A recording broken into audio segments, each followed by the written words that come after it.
Cora Hennison, Pitt and Frank Attorneys. Andy wrote us an email, and you can as well, folks. Send me an email, bob@wesaw.louisville.com, and put radio question in the subject line, and in the body of the email, just give me the question. That's what Andy did. He said, I asked my agent a simple question. What is the racial makeup of a neighborhood that we're looking in? And my agent said she could not do it. And he says, I don't understand why. From a legal standpoint, Cora, you want to take that on? Happy to help. And so I think the agent had a correct response, because we are all bound to be careful and to be cautious regarding fair housing, whether it's in the rental of the real estate, the sale of the real estate, and a lot of other different transactions regarding the same. So fair housing can be dealt with in a number of different laws in different ways, but we at a minimum would have our federal law speak to us, and a great resource would be HUD.gov, by the way.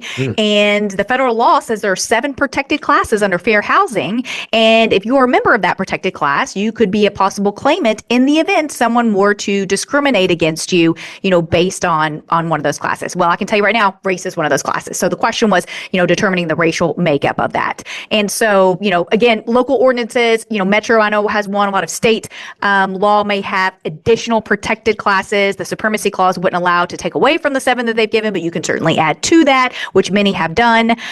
And again, HUD.gov is a great resource for for our state of Kentucky. The Kentucky Commission on Human Rights is fabulous. If you have any questions, if you feel like you've been discriminated against, or you have questions about fair housing, you want to run past a scenario, you want additional resources, the Kentucky Commission on Human Rights is awesome. But, I think agents particularly have to be careful, not only in engaging in any of that type of discrimination, but answering certain questions that could skirt some of those issues. You certainly don't want to play a role in that, or even the potential of discriminating against a protected class. And so really the best way to handle those situations is to look at third-party resources. So if you're asking questions, such as what is the racial makeup, or is this school a good school? Is this neighborhood safe? Is there a sex offender, that lives on the street or nearby?